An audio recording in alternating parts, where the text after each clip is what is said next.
Գիտեք, որ պիտի քարոզեմ։ Ժամանակակից քարոզները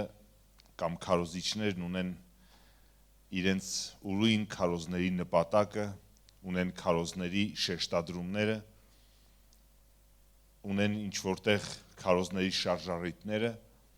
Տեր Հիսուսը նույնպես քարոզում էր, բայց իր քարոզների նպատակը եւ ուղղվածությունը Աստծո թագավորությունն էր։ Եվ Տեր Հիսուսը սովորացնում էր Աստծո թագավորության մասին եւ Աստծո թագավորության սկզբունքներն էր սովորացնում, որովհետեւ երկրային թագավորության մեջ մարդիկ վարվում են այնպես, ինչպես սովոր են վարվել։ Մարդիկ վարվում են այնպես, ինչպես այս աշխարհի սկզբունքներն են թույլ տալիս կամ թելադրում վարվել։ Բայց Տեր Հիսուսը եկել եւ քարոզում էր երկնքի թագավորության մասին եւ երկնքի թագավորության ուղերձն էր տալիս, ներկայացնում էր ինչ է իրենից ներկայացնում Աստծո թագավորությունը եւ մարդկանց սկզբունքներ էր տալիս։ Եվ այս սկզբունքները հաճախ Տեր Հիսուսը սովորացնում էր առակների միջոցով։ Ու երբ որ առակներ էր ասում, կոնկրետ մտադրություններ, կոնկրետ պատգամ հաղորդելու կոնկրետ առակի միջոցով։ Այսօր ուզում եմ Տեր Հիսուսի առակներից մեկի մասին խոսենք, գուցե ամենահայտնի առակի մասին խոսենք, բայց հաշվի առնելով, որ այս առաջիկա որոշակի ժամանակի համար, այսինքն այս մի ընթացքը, որ մենք որդեգրել ենք Աստծուց ուղղորդված լինելով հաստատվելու մասին խոսել, հաստատվելու մասին մտածել, մեր կյանքերը Քրիստոս վեմի վրա հաստատելու մասին հետաքրքրվածություն ունենալու, ուզում եմ նույնպես այս նույն ենթատեքստի մեջ այս առակն ուսումնասիրենք, որովհետև հավատում եմ, որ շատ ավելի էական է նա թե ինչ հիմքի վրա ենք կառուցված, քան թե նա ինչ ենք կառուցել, ինչ շինություն ենք կառուցել, որովհետև Տեր Հիսուս սովորացնում էր եւ ասում էր, որ երկու տուն շինողներ կային եւ մեկը շինեց ավազի վրա, մյուսը վեմի վրա։ Անձրևներ եկան, փոթորիկներ բարձրացան, քամիները փչեցին, հետո այն տունը, որ շատ գեղեցիկ սարքված էր, շատ հույսով սարքված էր, շատ ժամանակ էր ներդրվել, միջոցներ ներդրվել այդ տունը սարքելու համար, հանկարծ հեղեղը տարավ։ Եվ Տեր Հիսուսն ուսուցանում էր եւ ասում էր, որ ավելի էական անա, թե ինչ հիմքի վրա սարքված, ինչ հիմք ունի մեր կառույցը, քան թե նա ինչքան գեղեցիկ է սարքված։ Եվ Պողոս առաքյալն էլ այս մասին խոսելուց ասում է, որ մի օր կա, որ կրակը կփորձի ամեն ինչ։ Եվ այդ օրվա մեջ, երբ որ կրակը կփորձի, մարդիկ կան, որոնք փայտից, խոտից, եղեգից են սարքել իրենց տները, այս տները կայրվեն։ Բայց նա, ով թանկարժեք նյութերով է պատրաստել իր տունը, նրա շինվածքը կմնա, որովհետև կրակը փորձելու է։ Եվ այսօր ուզում եմ խոսենք սերմնացանի առակի մասին։ Եվ Ղուկաս ավետարանի 8-րդ գլխից կկարդամ։ Ուզում եմ 5-ից 8 համարները ընթերցեմ։ Սերմցանողը դուրս է գալիս իր սերմը ցանելու եւ նա սերմելիս,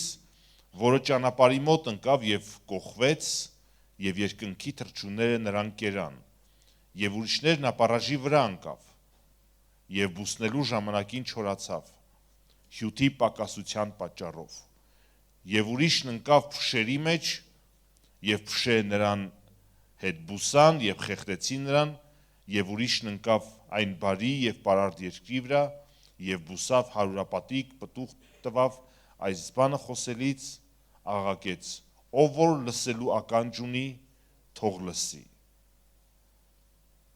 Տեր Հիսուսը այս հայտնի առակը քարոզեց, այս հայտնի առակը ուսումնասիրեց, ուսուցանեց եւ վերջում սովորական չխոսեց, բարձր աղաղակեց, ով որ լսելու ականջ ունի, թող լսի։ Ինչ էր ուզում Տեր Հիսուսը ուսուցանել այս առակի միջոցով, որտեղ յուրաքանչյուր առակ կոնկրետ նպատակ ունի։ Եվ Տեր Հիսուսը կոնկրետ նպատակ էր հետապնդում այս առակն ուսուցանելից։ 9-րդ խոսքում աշակերտները նրան հարցրեցին եւ ասեցին, թե ինչ է այն առակը։ Նա էլ ասեց. ձեզ տրված է Աստծո արքայության խորհուրդները գիտենալ, բայց ուրիշներին առակներով խոսում եմ, որ տեսնելով չտեսնեն եւ լսելով չիմանան։ Շատ մեծ հարցականով հատված։ Նախ Տեր Հիսուսն ասում է, որ ձեզ տրված է իմանալ Աստծո թագավորության խորհուրդները։ Գաղտնիքներ կա, որ մեզ տրված է իմանալ։ Բայց Տեր Հիսուսը ասում էր, ես առակներով եմ խոսում եւ պատճառ ունեմ դրան։ Պատճառը նա է, որ ես հետաքրքրված եմ, որ որոշ խումբ մարդիկ կան, որ չպետք է հասկանան, որ չփրկվեն, իսկ որոշ խումբ մարդիկ կան, որ պետք է հասկանան, որ փրկվեն։ Արդյոք Տեր Հիսուսը այսքան խտրություն էր դնում։ Ինքը հատուկ միտումնաբար առակներով էր խոսում, որ որոշ մարդիկ հասկանան, որոշ մարդիկ չհասկանան։ Ինչու՞։ Այս մասին գուցե մի առանձին մեծ քարոզի նյութ է, բայց մի փոքր փորձեմ ներկայացնեմ։ Հռոմեացիս 11-րդ գլխի մեջ Պողոս առաքյալը ներկայացնում է, որ ասում է Աստված հրեաներին անհավատության մեջ արգելեց, որպեսզի հեթանոսներին գնա փրկությունը։ Տեր Հիսուսը միտումնաբար չէր խոսում այն ձև, որպեսզի բոլորին հասանելի լինի եւ բոլորի սրտերի մեջ այս ավետանի պատգամն ընկնի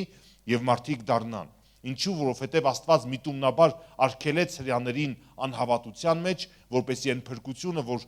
հրեաներով գալիս էր եւ հրեաներին գալիս էր, հանկարծ տարածվի եւ ամբողջ հեթանոսներին գնա։ Եվ Պողոս առաքյալն այս մասին խոսելուց ասում է, որ հեթանոսների համար դեռևս այս ժամանակահատվածը որ կա, որ եթե Աստված հրեաներին ինչ որ առումով սահմանափակեց եւ սրանով օրհնություն եղավ հեթանոսներին, բայց ինչքան առավել օրհնություն կլինի, երբ որ հրեաներն օրհնվեն։ Եվ ժամանակահատված կա, այս մասին մեր Աստվածաշնչյան դպրոցի ուսանողները սովորել են, որ ժամանակահատված կա, որ հրեաների համար կբացվի փրկության դուռը եւ նրանք նույնպես փրկության պարգևը կընդունեն։ Ինչևից է Տեր Հիսուսը կոնկրետ հետաքրքրվածությունն էր կոնկրետ խմբի համար։ Եվ այդ խմբի մեջ ես եւ դու այսօր կանք։ Եվ Աստված հետաքրքրված է, որպեսզի մենք Աստծո թագավորության խորհուրդներին տեղյակ լինենք եւ կարողանանք հասկանանք ինչ էր ինքը ուզում հասցնի մեզ։ Եվ ուզում եմ կարդամ 13-րդ խոսքից, 11-րդ խոսքից։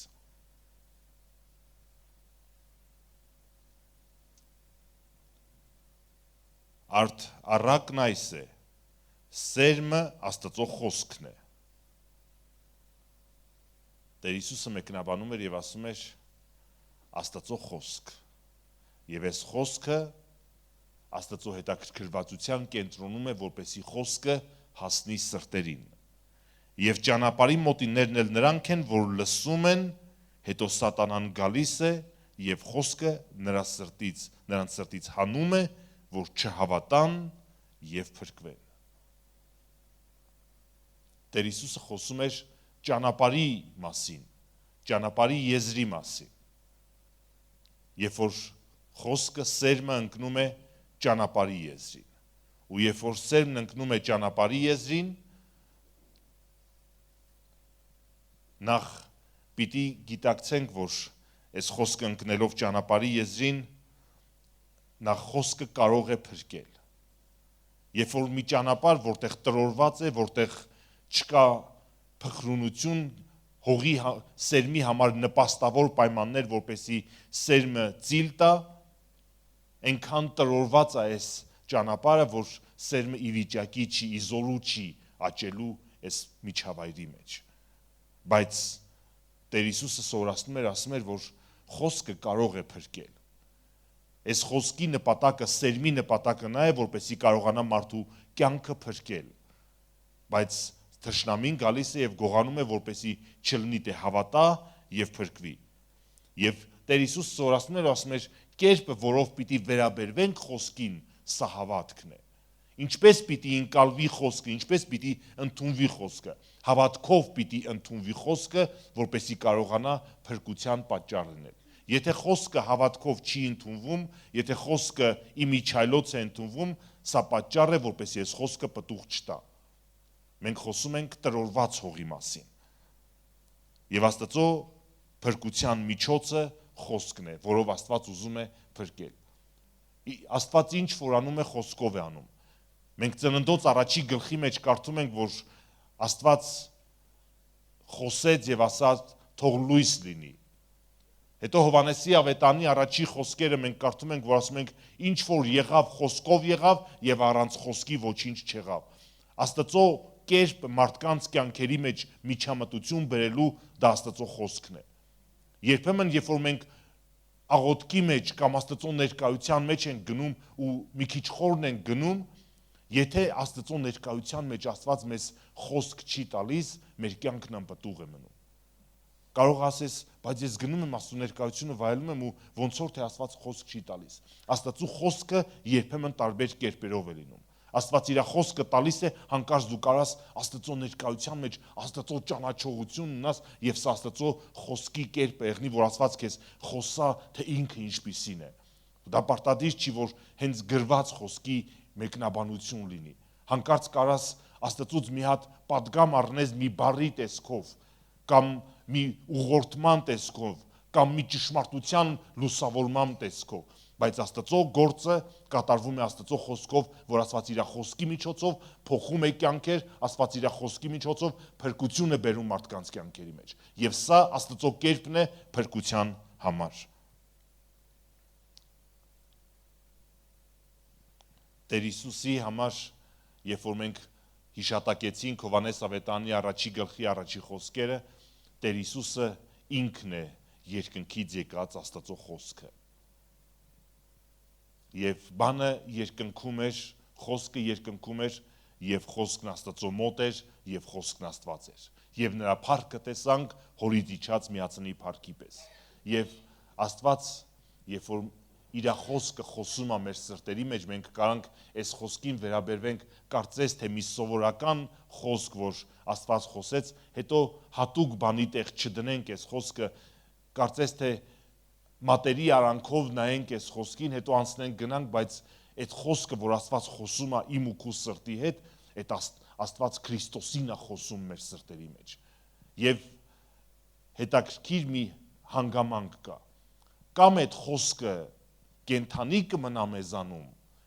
եւ մենք մեր բնույթի մեջ ինչ որ մահ կունենանք, մեր էության մեջ, մեր սովորությունների մեջ, մեր հակումների մեջ մահ կունենանք, կամ խոսքը կմեռնի, մենք կենթանի կմնանք, որովհետեւ այս երկուսը չեն կարում, խոսքը գալիս է մեզ փոխելու համար, խոսքը գալիս է մեր կյանքերի մեջ մեզ կերտելու եւ մեր մեջ ադամականը սպանելու համար, բայց երբ որ մենք խոսքը հավատքով չենք ընդունում կամ հնազանդությունով չենք ընդունում, որովհետև Տեր Հիսուսը, երբ որ հավատքի մասին խոսում էր, Տեր Հիսուսը հավատք ասելով հնազանդությունն ի նկատի ուներ, որովհետև Տեր Հիսուսն ասում էր, ով որ հավատա կփրկվի, բայց ով որ չհնազանդվի կդատապարտվի։ Այսինքն հավատքն ինքն իրենից ենթադրում էր հնազանդություն, եւ հավատքով խոսքին վերաբերվելը նշանակում է հնազանդությունով վերաբերվել Աստծո խոսքին։ Եվ կամ խոսքը կենթանի կմնա մեր մեջ եւ մեր մեջ ինչ որ բան կմեռնի ադամականից, կամ խոսքը կմեռնի եւ մենք կենթանի կմնանք։ Այլ խոսքերով ասած, կամ մենք կենթանի կմնանք, կամ խոսքը կենթանի կմնա։ Եվ Աստծո խոսքը հետապնդում է այս նպատակը, որպեսզի կենթանի մնա մեզանում եւ Քրիստոսի բնույթը եւ էությունը կերտի մեզանում։ Այս համարից մենք հետևություն ենք անում, որ սատանայի նպատակն է, որպեսզի խոսքը հանկարծ արմատ չտա։ Մենք խոսում ենք հաստատված լինելու մասին, մենք խոսում ենք Քրիստոսի մեջ հաստատված լինելու մասին, եւ երբ որ մենք չունենք բավարար արմատներ, մենք հաստատված չենք կարող լինել։ Անգամներ գուցե տեսել եք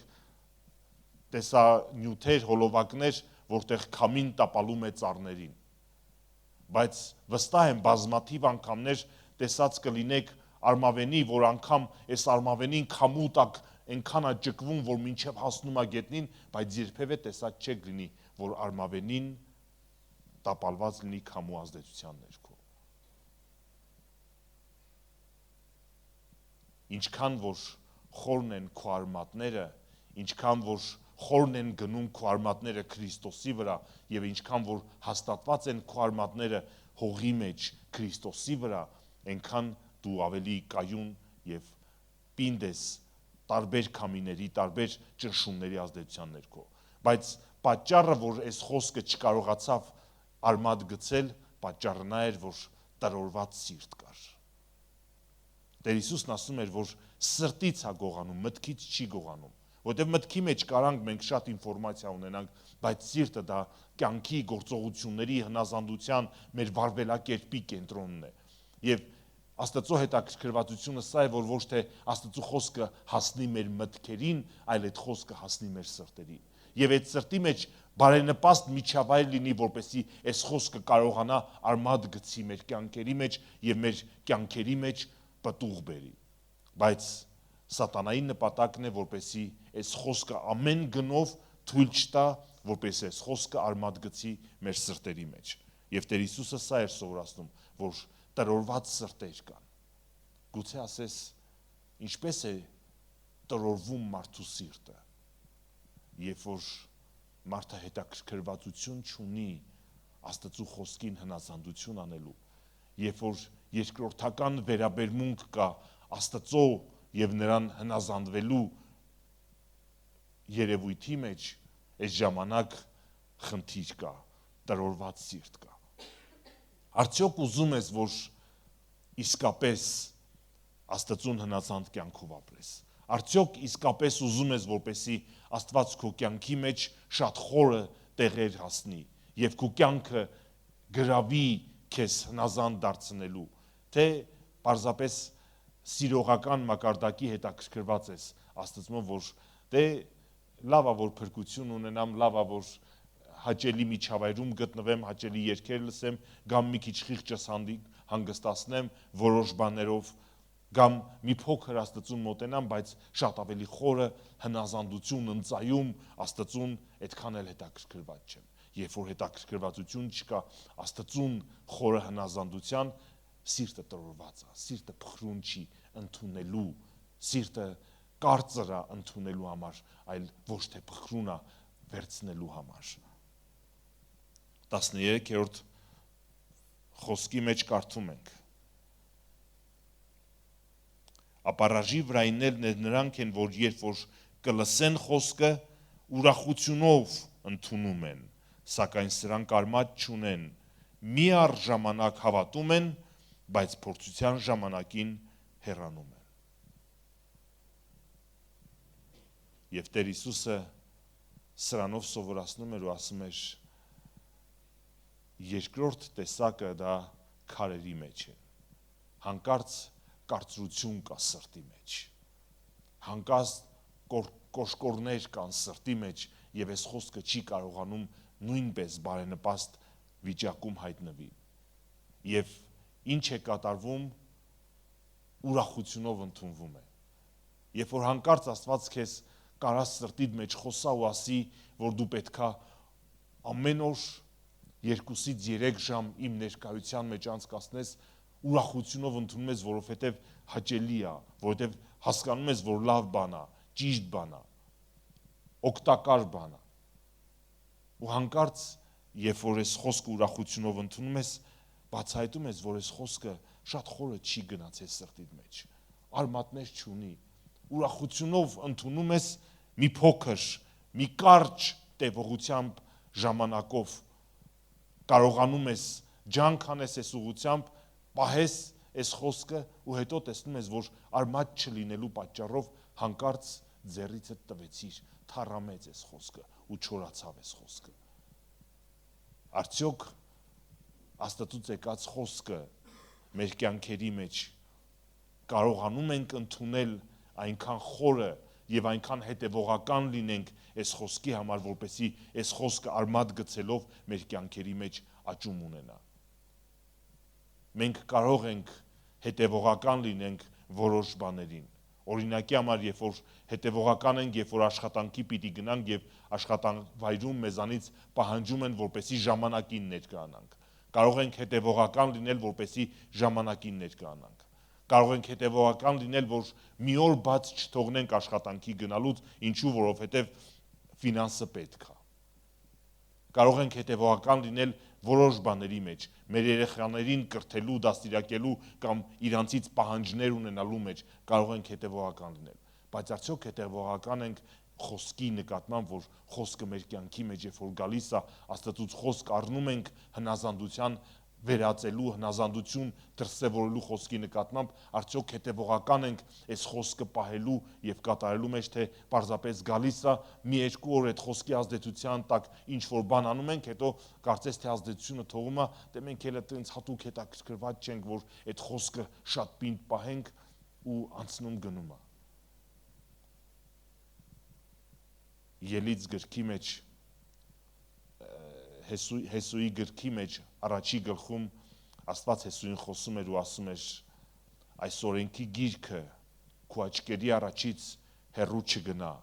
այլ գիշեր ու ցերեկ նրա վրա մտածես նրան պահելու եւ կատարելու համար, որտեւ այդ ժամանակ հաջողություն կգտնես եւ ինչ որ անես կհաջողվես եւ քո Տեր Աստվածը քեզ հետ կլինի։ Երբ որ մենք հետաքրքրված ենք, որպեսզի Աստծո խոսքը պահենք,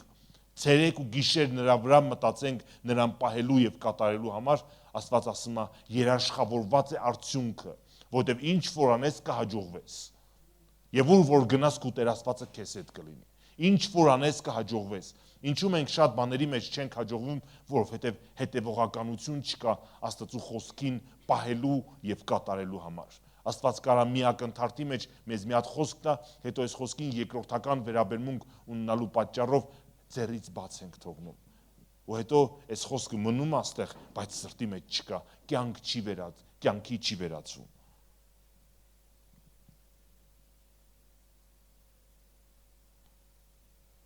Տևողությունը կարճ էր։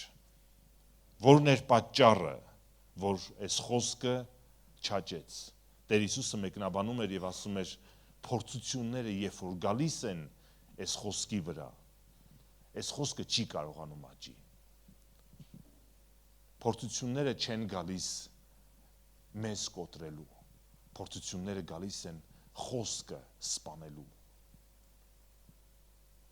Փորձությունները միշտ գալիս են Աստծո խոսքը մեր սրտերի մեջ չորացնելու եւ արմատախիլ անելու համար։ Արդյոք մենք շատ պարզ ենք տեսնում են իրավիճակները, որոնք գալիս են մեր կյանքի մեջ։ Հանկարծ կարաս մի հատ Աստծուց խոսք առնես, մի հատ թևեր առնես, մի հատ ընծայում ունենաս, մի հատ Աստծուն մոտենալու ջանք ու եռանդ ունենաս, հետո տեսնում ես փորձություն եկավ։ Եվ այս փորձությունը չի գալիս քո խանդավառությունը կոտրելու, այս փորձությունը գալիս է խոսքը սպանելու, որովհետև խոսք, երբ որ խոսքը մեռնի սրտիդ մեջ, այդ ժամանակ այդ խանդավառությունն էլ, ընծայումն էլ կվերանան։ Բայց սատանայի հետաքրքրվածությունը սա է, որպեսզի մեր կյանքերի մեջ Աստծո խոսքը սպանի։ Որովհետև Աստված քիչ առաջ ասեցի, որ Աստված ինչ որ անում է իր խոսքի միջոցով անում։ Ամեն բան խոսքով եղավ եւ առանց նրա ոչինչ չեղավ, ինչ որ եղավ, ասում է Հովհաննես Ավետարանի առաջի գլուխը։ Ինչ որ եղավ, խոսքով եղավ եւ առանց խոսքի ոչինչ չեղավ։ Եվ Աստված հետաքրքրված է մեր կյանքերի մեջ իր խոսքը բերելու, որ այդ խոսքը մեր կյանքերի մեջ աճում տա մեզ հոգեվորապես, բայց փորձությունները գալիս են խոսքը սպանելու համար, խոսքը մեր սրտերի մեջ արմատախիլ անելու համար։ Տեր Հիսուսը 14-րդ խոսքի մեջ շարունակում էր եւ ասում էր, որ փշերի մեջ ընկնողներն էլ նրանք են, որ խոսքը լսած են լինում, բայց հոգսերից, հարստությունից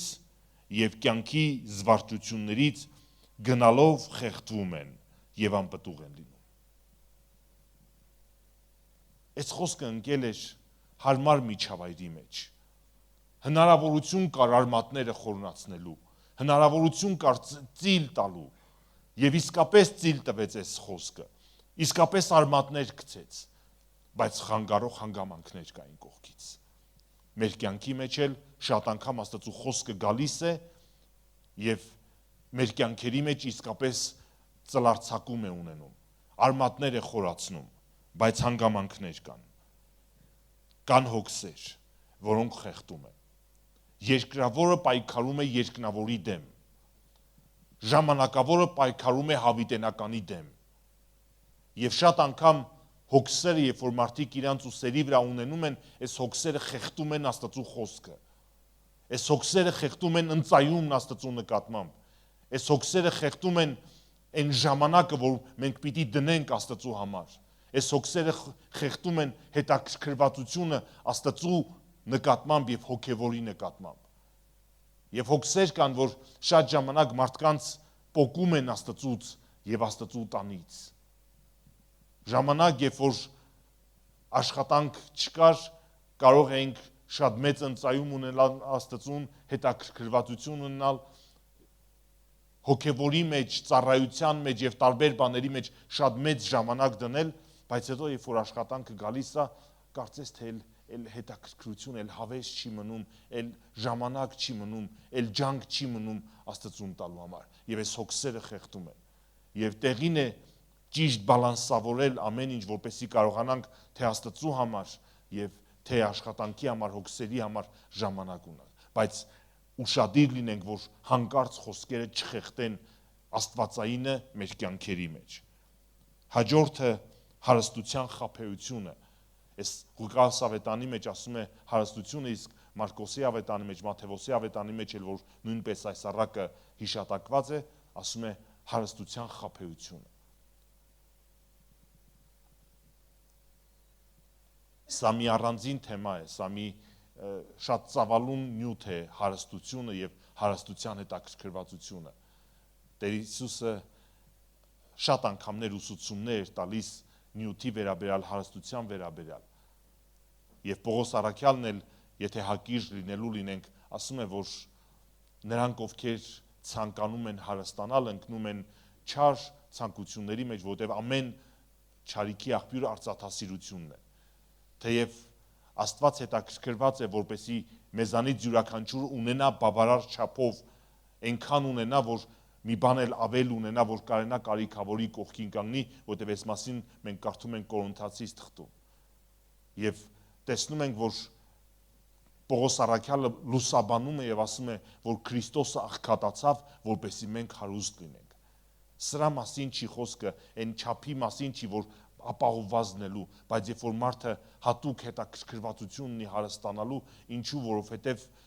երկրավորի հետ է կպած եւ երկրավորն է իր աչքերի առաջ որպես նպատակ, բայց հավիտենականը եւ աստվածայինը որպես նպատակ գոյություն չունի։ Տեր Հիսուսը սրան հակադարձելու համար օրինակ բերեց են մեծահարուստի օրինակը, որ ասում էր արտերը ցանեց եւ հետո շատ պտուղ բերեցին եւ ասավ ինչ անեմ, գնամ ամբարներս քանդեմ, մեծացնեմ եւ ես շատ բերքս ամբարեմ իմ ամբարների մեջ եւ իմ անձին ասեմ, ով իմանց երկար տարիների ապահովվածություն ունես, բարիք ունես, կեր խմի քեֆ Արանազար ջան, աշխարհաթարիր ոտի տակ։ Ու Տեր Հիսուսը մեղադրեց այս մարդուն ինչի համար, որտեղ ասում էր նա ով Աստծով չի հարստանում, խնդիր ունի։ Նա ով երկնավորի համար գանձեր չի դիզում, նա խնդիր ունի։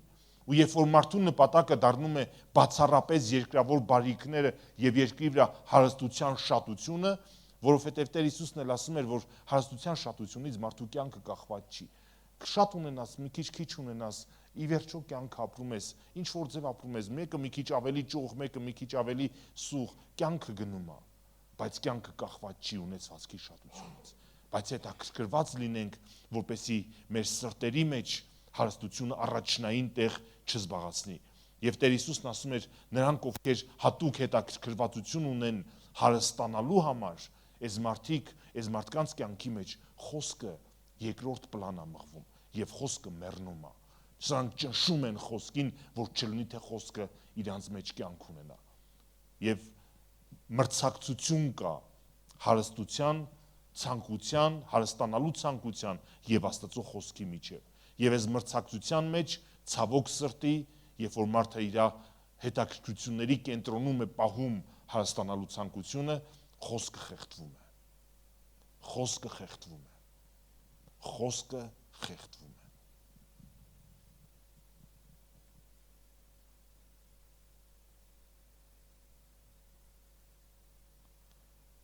Երրորդ պատճառը, որ Տեր Հիսուսը նշեց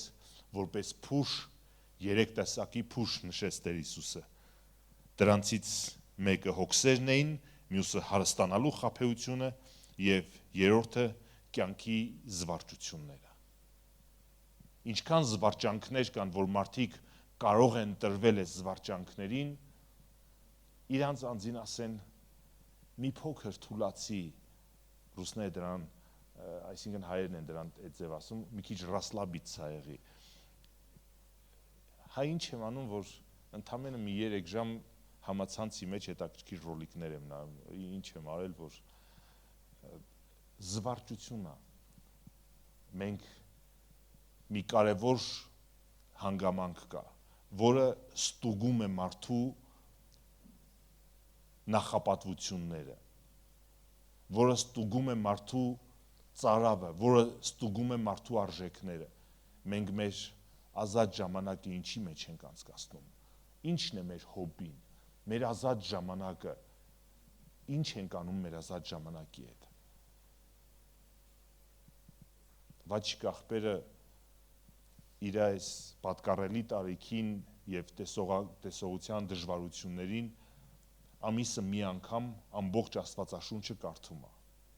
տարվա ընթացքում 12 անգամ կարդում է, ինչի, որովհետև իր հաճությունն Աստծո օրենքի մեջ է, ինքը իր ժամանակը դնում է Աստծո խոսքը ընթերցելու մեջ, գուցե շատերս տարին մի անգամ Աստվածաշունչը չենք էլ պրծնում, որտեղ է մեր հաճությունը և հետաքրքրվածությունը, Աստծո խոսքի մեջ ժամանակ անցկացնելու, թե ուրիշ տեղերում, և Տեր Հիսուսն ասում էր, զվարճությունները խեղդում են Աստծո խոսքը, երբ որ մեր հետաքրքրությունների կենտրոնում գտնվում են մեր զվարճությունները և ոչ թե Աստծո խոսքը։ 15-րդ խոսքում Տեր Հիսուսը ներկայացնում էր երրորդ հողը, բայց այն պարարտ երկրի միջինը նրանք են, որ բարի և հոժար սրտով խոսքը լսում և ընդունում են և համբերությունով պտուղ են տալիս։ Տեր Հիսուսը փխրուն հողը մեկնաբանելու համար, թե որն է փխրուն հողը, ներկայացնում է նրանք, ովքեր բարի սրտով ընդունում են, նրանք, ովքեր բարի սրտում պահում են, ռուսերեն թարգմանությունն ասում է, նրանք, ովքեր պահում են սրտի մեջ Աստծո խոսքը, և ինչպես հասկանանք բարի սրտում պահելը, երբ որ չարությունով չի հետաքրքրվածությունը սրտի մեջ, երբ որ նախանձով չի, երբ որ մեղսաշատությունով չի, այլ հետաքրքրվածություն կա, որպեսզի սիրտը բարի լինի և սիրտը փափուկ եղնի Աստծո առաջ։ Երկրորդ հանգամանքը, որ Տեր Հիսուսը նշում էր, ասում էր հոժար սրտով։ Եթե այս հոժարությունը ուրիշ կերպով ձևակերպելու լինեինք, կասեինք իրոք ուզում ես, իսկապես ուզում ես, որ խոսքը կյանքիդ մեջ պտուղ տա։ Եթե ուզում ես, ինչքան ես ուզում, որ Աստծո խոսքը քո կյանքի մեջ տեղ ունենա, ինչքան ես ուզում, որ Աստված քո կյանքի մեջ հաջողության հասնի, ինչքան է ցանկությանդ աստիճանը մակարդակը, իսկապես ուզում ես, որ Աստված քո կյանքի մեջ իր խոսքը բերելով քեզ պտղաբեր անի, իր խոսքը քո կյանքի մեջ փոփոխություն բերի, իր խոսքը քո էությունը կերտի քրիստոսակերպ, իսկապես ուզում ես, ու երբ որ իսկապես ուզում ենք Աստծո խոսքը, սա հոժար սիրտն է, որի մասին խոսում է Տեր Հիսուսը, և ոնց որ ասեցի ռուսերեն թարգմանության մեջ ասում է, պահում է իր սրտի մեջ, արդյոք պահում ենք մեր սրտերի մեջ Աստծո խոսքը, թե հադե խոսքը եկելա լավա, որ եկելա կմնա, չի մնա, դե ինչ արած, թե պահում ենք մեր սրտերի մեջ, ջանք ենք գործադրում մեր սրտերի մեջ պահելու համար, և Տեր Հիսուսն ասում էր, որ համբերությունով պտուղ են տալիս, համբերությունով պտուղ են տալիս, սա ենթադրում է, որ երբ որ խոսքը գալիս է մեր սրտերի մեջ, մենք ուզում ենք, որպեսզի անմիջապես իրականանա այն, ինչ որ այդ խոսքը մեզ ասում է, բայց տեսնում ենք, որ անմիջապես չի կատարվում։ Քիչ առաջ ինչպես օրինակը բերեցի, որ եթե օրինակի համար Աստված մեզ ասել է, որ օրվա մեջ 2-3 ժամ ժամանակ անցկացնենք իր ներկայության մեջ, գուցե ակնկալենք, որ անմիջապես շատ հեշտ կլինի այս խոսքը մեր կյանքի մեջ կիրառելը, բայց տեսնում ենք, որ մի փոքր դժվարություն կա, մի փոքր մենք պետքա մեզ նեղություն տանք, հոգնած ենք, բայց պետքա գնանք Աստծո ներկայության մեջ։ Զվարճություններ կան, որ ուզում ենք մեզ տանք այդ զվարճություններին, բայց պիտի գնանք Աստծո ներկայության մեջ Աստծո այդ ժամանակ անցկացնելու։ Եվ համբերություն է պետք, որպեսզի ձևավորվի այս խոսքը։ Երբեմն հալածանքներ եղնում են խոսքի նկատմամբ, որովհետև կողքից մարդիկ ճնշում են, որպեսզի այդ խոսքը իրականություն չդառնա։ Հանգամանքները ճնշում են, որ այդ խոսքը իրականություն չդառնա։ Մեր ներսից որոշակի ճնշումներ կան, որ այս խոսքը իրականություն չդառնա, բայց համբերություն է պետք եւ համբերությունով հետեւողական լինել է պետք, որպեսզի այս խոսքը մեր կյանքերի մեջ կատարվի եւ պտուղ տա։ Եվ Տեր Հիսուսն ասում էր, որ սերմի նպատակը պտուղ տալն է։ Սերմի նպատակը պտուղ տալն է։ Եվ այս սերմը, որ գցում է մարդու կյանքի մեջ, նպատակ է հետապնդում եւ այդ նպատակը շատ պտուղ տալն է։ Եվ Տեր Հիսուսը այս առակի մեջ ասում էր հարուրապատիկ պտուղ է տալիս։ Երբ որ մենք թույլ ենք տալիս, որ Աստծո խոսքը մեր կյանքերի մեջ գա, այս խոսքը անպտուղ չի մնում։ Այս խոսքը անհետևանք չի մնում։ Այս խոսքը հետևանք է ունենում, երբ որ մենք այս խոսքը պահում ենք եւ կատարում ենք։ Սուրբ Գիրքն ասում է Աստված վարձահատույց է նրանց, ովքեր Աստծուն փնտրում են։ Աստված վարձահատույց է նրանց, ովքեր Աստծուն փնտրում են։ Վարձք կա, արդյունք կա սրա համար Աստծուն փնտրելու։ Եվ երբ որ խոսքը գալիս է մեր կյանքերի մեջ, պտուղ է բերում եւ հարուրապատիկ պտուղ է բերում։ Մենք մտածում ենք, դե այս խոսքը որ պահեմ, մի փոքր լավ կեղնի, մի 5 անգամ լավ կեղնի ինձ համար, Տեր Հիսուսն ասում էր 5 անգամ լավ չի եղնի, 100 անգամ լավ կեղնի քո համար, երբ որ դու խոսքը պահես կյանքիդ մեջ, որովհետև Աստծո խոսքը դատարկ չի գալիս։ Տեր Հիսուսը օրինակ էր բերում Եսայի մարգարեությունից, բայց Եսայի մարգարեության մեջ նաև մի համար կա, որ ասում է Աստծո խոսքը, որ գալիս է, անպտուղ չի թողնի, այլ այն ինչի համար ուղարկված է ձեր կյանքերի մեջ, կիրագործի ձեր կյանքերի մեջ։ Եվ Աստված այս խոսքը ուղարկում է մեր կյանքերի մեջ պտուղ բերելու համար եւ մեր կյանքը լավը դարձնելու, Քրիստոսանման դարձնելու համար եւ սրա արդյունքում օրհնությունը ժառանգեցնելու մեզ։ Եվ հետեւաբար մեզանից ամեն մեկի համար մարտահրավեր կա։ Կամ թույլ կտանք, որ խոսքը մեր կողքով անցնի, խոսքը անպտուղ գտնվի մեր կյանքերի մեջ, կամ մենք հետևողական կլինենք, որ Աստծո խոսքը ընկնելով մեր սրտերի մեջ պահենք եւ համբերությունով պտուղ տանք։ Եվ Աստծո հետաքրքրվածությունը մեր համար, այս եկեղեցու համար, այս ժամանակի մեջ սա է, որպեսզի մենք կարողանանք հաստատվել Քրիստոս վեմի վրա, որ մեր արմատները խորունացնենք Քրիստոսի վրա, որ թույլ տանք, որպեսզի Աստծո խոսքը մեր կյանքի մեջ աճի եւ առավելապես շեշտադրում ունենանք բնույթի վրա, քան պարգևների վրա, առավելապես էության վրա, քան կոչումի վրա, որովհետեւ թեև Աստծո կոչումը եւ կանչվածությունը մեզ համար կամ պարգևները մեզ համար կարեւոր են, բայց Աստծո կողմից առավել կարևորված է Քրիստոսակերպ էությունը եւ բնույթը, որ մեր կյանքը հաստատված լինի Քրիստոս վեմի վրա եւ նրա նմանվենք մեր վարքով, մեր ջանքով, մեր էությունով։ Եվ սա Աստծո հետաքրքրությունն է մեզանից ամեն մեկի համար։ Եվ ուզում եմ քաջալերեմ, որպեսզի ամբողջ սրտով կարողանանք Աստծո խոսքը պահենք, որտեղ մենակ խոսքը կարա մեր կյանքը փոխի, մենակ Աստծո խոսքը կարա մեր էությունը փոխի Աստծո ներկայությամբ եւ Սուրբ Հոգու ազդեցությունով։ Եկեք կանգնենք աղոթքի։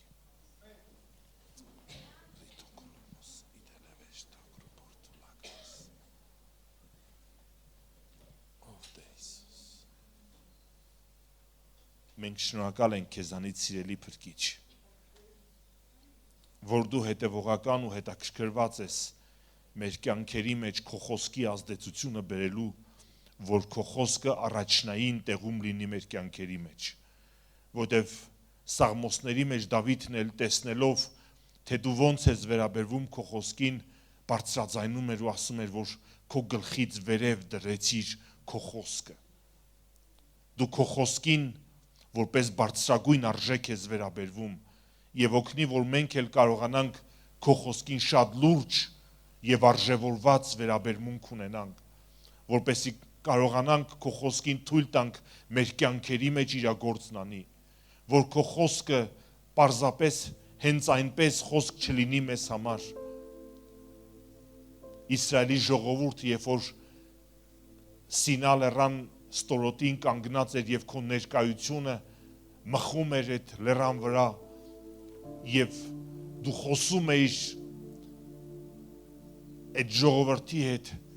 իրանք ասեցին մենք չենք ուզում Աստծուն լսել, որովհետեւ շատահարկու է այդ խոսքը։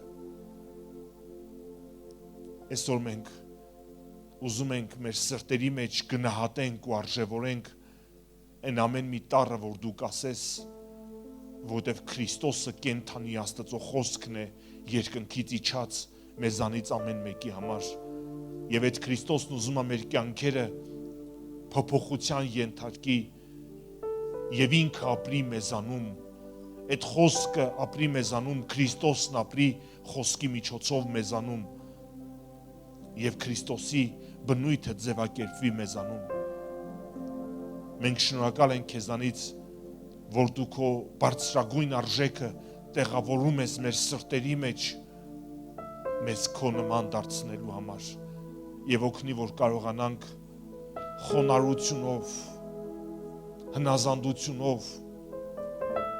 բարի վերաբերմունքով եւ համբերությունով վերաբերվենք քո խոսքին, որ քո խոսքը մեր կյանքերի մեջ պատխաբեր լինի եւ այն արդյունքը, որ կապահովի քո խոսքը մեր կյանքերի մեջ, այն Քրիստոս Տիրոջը, որ կձևակերպի մեր սրտերի մեջ, մեզ համար փառք կլինի եւ պատիվ կլինի Քրիստոսին նման լինելը, ոչ միայն երկրի վրա, այլ հավիտենականության մեջ փառավոր կլինենք, որտեղ Քրիստոսի նման կլինենք։ Շնորհակալ ենք քեզանից քո կոչումի համար եւ քո խոսքի համար, որ կանչել ես մեզ Քրիստոսին նման լինելու եւ Քրիստոսի կերպարանքը եւ պատկերն ընդունելու։ Օրհնյալ լինի քո անունը, մեր Տեր ու մեր Թագավոր։ Շնորհակալ ենք քեզանից։ Շնորհակալ ենք քեզանից։ Քաշի մեզ ու կվազենք քո հետևից։ Քո խոսքը ուղարկի եւ մենք կփրկվենք։ Քո խոսքն ուղարկի եւ կբժշկվենք։ Քո խոսքն ուղարկի եւ մենք կազատագրվենք։ Քո խոսքն ուղարկի եւ մենք կվառվենք կրակի պես։ Քո խոսքն ուղարկի եւ մենք կկենթանանանք։ Բայց երբ որ քո խոսքն ուղարկես, մենք քո Սուրբ Հոգու ազդեցությունն ենք խնդրում մեր կյանքերի մեջ, որպեսզի Սուրբ Հոգու ազդեցությունով կարողանա այդ խոսքը շատ խորն արմատներ գցի մեր կյանքերի մեջ եւ քո բաժինն անելով օգնի, որ մենք էլ մեր բաժինը ճիշտ անենք եւ հետեւողական լինենք, որպեսզի խոսքը պահենք մեր սրտերի մեջ, որ այդ խոսքը կյանք դառնա եւ այդ խոսքը քո կյանքը դառնա մեր մեջ, քո աստվածային կյանքը դառնա մեր մեջ։ Սիրելի Փրկիչ, շնորհակալ ենք քեզանից։ Թող գա քո թագավորությունը եւ քո կամքը կատարվի մեր կյանքերի մեջ։ Քո թագավորության սկզբունքը խոսքի սկզբունքն է, որ ուղարկում ես մեր կյանքերի մեջ եւ քո թագավորությունը սերմի նման է, որ գալով մեր կյանքերի մեջ պտուղ է բերում եւ այդ պտուղը հավիտենական պտուղ է, մնայուն պտուղը մեր կյանքերի համար։ Օրհնյալ լինի քո անունը, սիրելի Թագավոր Հիսուս Փրկիչ մեր Տեր մեր, օրհնյալ լինի քո անունը։ Մենք բացում ենք մեր սրտերը քո խոսքի համար եւ հրավիրում ենք քո խոսքը մեր կյանքերի մեջ, որ այն աստվածայինը կերտի մեզանում,